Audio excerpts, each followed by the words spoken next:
Hey guys, it's Castmaster Brian here. How's it going? This will be a new video series that I'm going to be doing. You guys seem to like my Dragon Ball SH Figuarts retrospectives that I've done for the sagas. So instead, what we're going to do is we're going to take a trip back in time. We're going to go back to the year 2020, and we're going to look at the line specifically for that year. This is going to be a new retrospective series that I'm going to be doing, where we're going to look at each year of the Dragon Ball SH Figuarts, and I'm going to go over what I think is the best Dragon Ball SH Figuarts from 2020, what I think is their worst, and which one is my favorite from that year. And with that, let's get started. So 2019 had just ended. It had given us the most Dragon Ball SH Figuarts in a year ever, which that trend had been continuing to build. And 2020 started out with a bang. They finally released a Jiren Dragon Ball Super SH Figuarts. Oh, shoot, wrong one. Sorry. Wrong one. It was this one. It was really huge news because we had finally gotten Jiren from the Dragon Ball Super line. The Dragon Ball Super line had really started to pick up. Dragon Ball Super had ended quite a few years prior, and it took a while to get him, but we finally got him. Then we got a new addition to the Dragon Ball line, which was Mercenary Tao. It was a new villain to be added to the line, and they did a really good job on him. He had a whole bunch of accessories, a whole bunch of, new 2.0 type things, and it was just a good addition to the line. Then, Ultra Instinct Son Goku. This was his mastered form, and for the first time ever, Goku did not have a shirt on. It was the first time that Goku had been released without a shirt. So that was pretty interesting. And then Jackie Chan, or Jackie Chan as you would say. And this is when things got kind of crazy. The pandemic hit, and the releases and the state of the Dragon Ball SH Figuarts line would be thrown into flux, for a better way to put it. Mastered Ultra Instinct Son Goku came out in April. We went through May. There was no release. June, it was questionable whether there was going to be a release or not. And then Jackie Chan and Kaioken Son Goku both released in, I think it was June, or it was definitely June when I got both of them. This was a new Kaioken Son Goku using new, I'm going to say technology, new painting, new mold, new everything. It was a pretty cool looking figure, but there were still questions about how this pandemic was going to affect the line. And then we got a re-release figure, which was Son Goku Kid Era Adventure Begins. It was a one that you had to import because it was only available as a Japanese exclusive, but I picked it up. And Kid Chi-Chi released. But then the real question started, were there going to be any con exclusives this year? Because how are they going to handle that? Well, we started getting, rumors and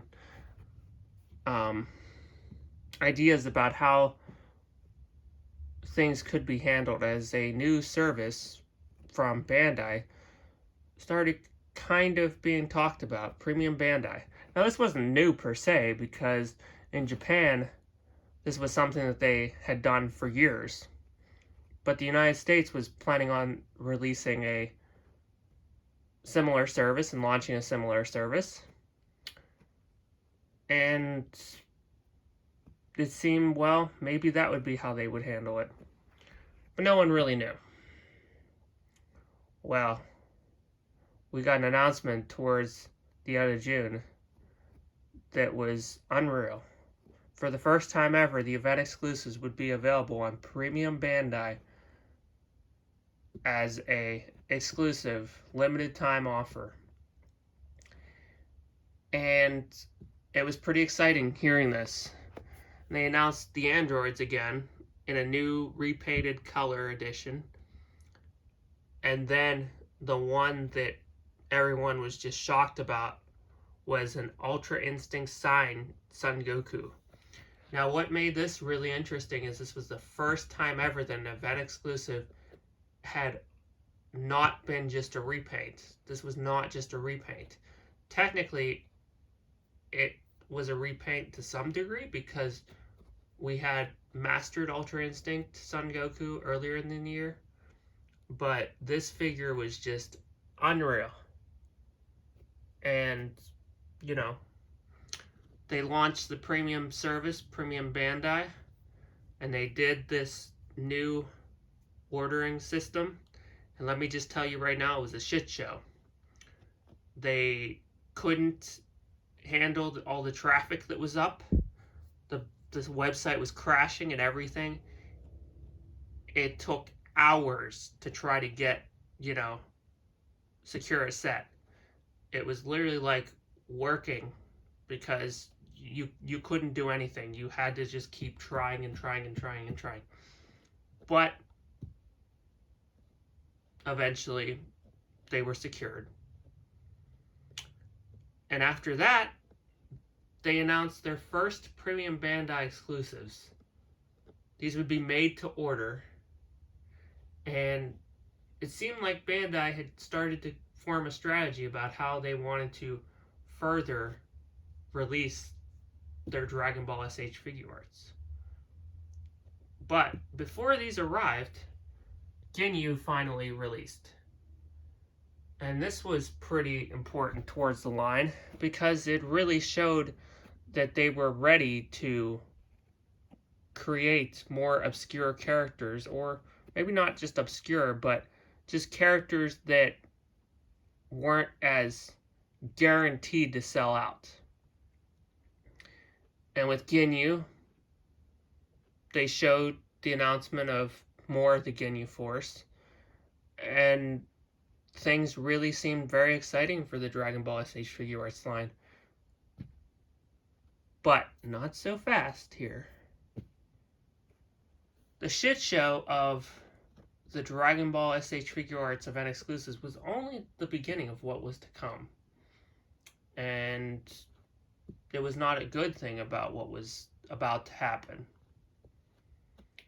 Not only would they be decreasing the amount of Dragon Ball SH Figuarts you could get at retail with their new Premium Bandai service, but with the pandemic, there was just a lot of issues. And those issues would seem to kind of put a damper or halt the excitement of the Premium Bandai service. And not only that, but let's head over into, we're going to head over into the months of, I'm going to say, September. In September, Great Ape Vegeta was released. Now, it did not come till the end of September for me. I did not get it in hand until the end of September.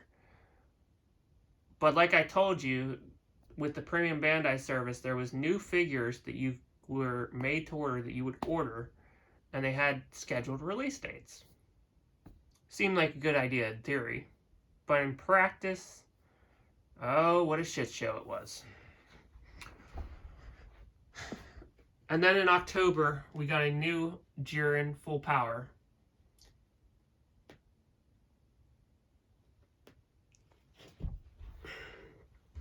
And we also had Goku's bike come out in November.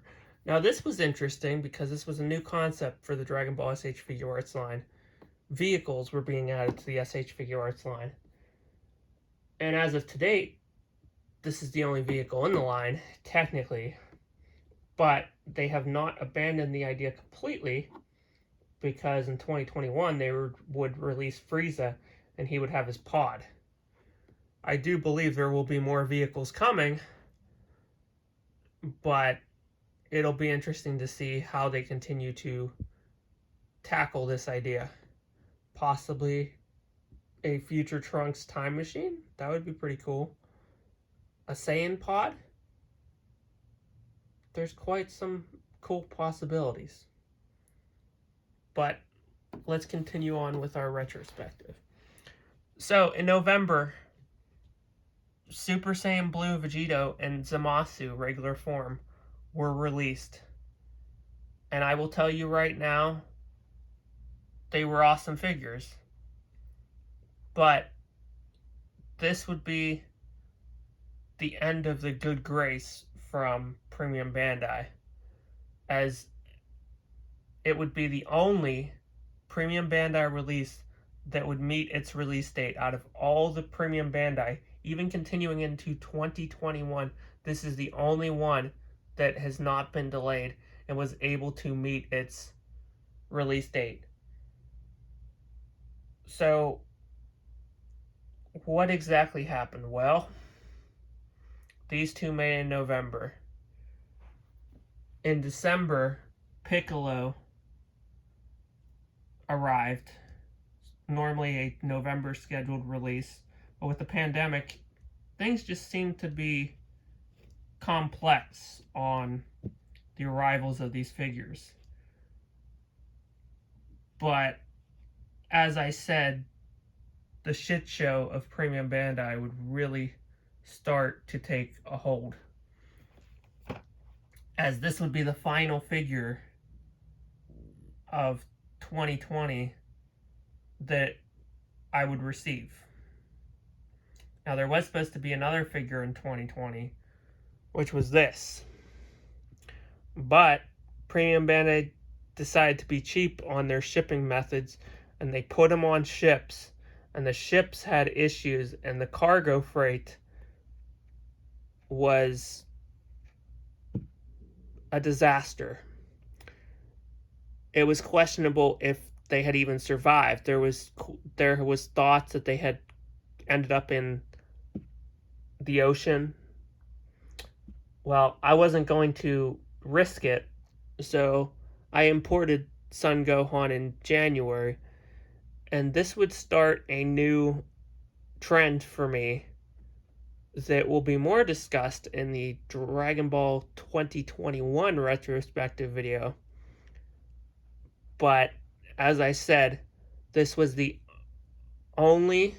were the only ones that have been able to meet release date for Dragon Ball SH Figuarts Premium Bandai service.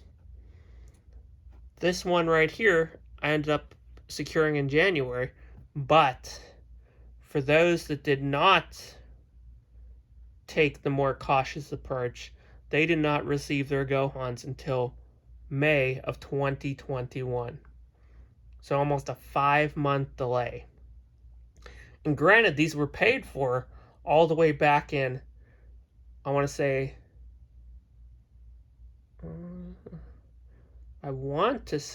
that it was August.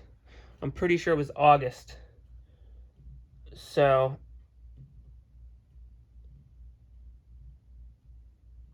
nine months later, after Bandai had received payment, did the fans get their figures.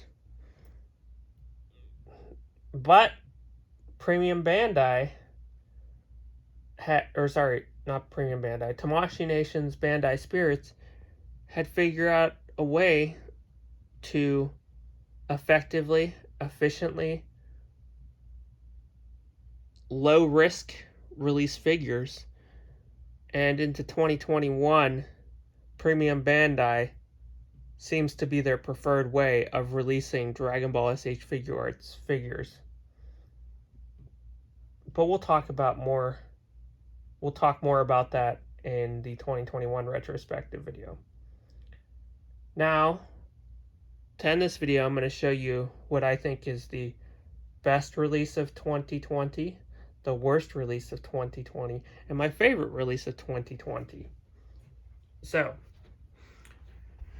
in my opinion, this is the worst release of 2020. While it is a good looking figure as far as accurate to the character design, I do not think they should have ever released it. I think they should have done teen Chi-Chi or adult Chi-Chi. I just feel in this day and age, this is not a figure you want to put out there. It just is not appropriate anymore. And for that, I call it the worst release of 2020. The best release of 2020 is definitely the Ultra Instinct Saiyan Son Goku. It's an amazing figure.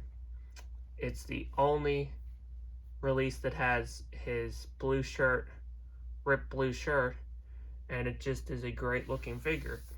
Now I say that, and of course, Premium Bandai has announced that they're going to be releasing a Super Saiyan Blue Kaioken Son Goku, which will indeed include this ripped shirt again, but it will have a red glossy type paint over top of it to replicate his Kaioken ability.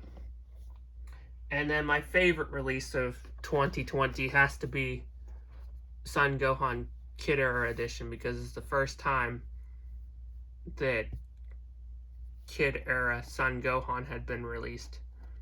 And it only took them 7 years. 7 years to release a Kid Gohan. Yeah. If you're thinking to yourself, wow, that's screwed up, well, it definitely is. But that is my Dragon Ball SH Figuarts 2020 retrospective video. The next retrospective video that we're going to do, as far as year goes, is we're going to go all the way back. We're going to go back 7 years to the very beginning of the line, all the way back to 2013, when this line started. So look forward to that video. Thumbs up if you like the video.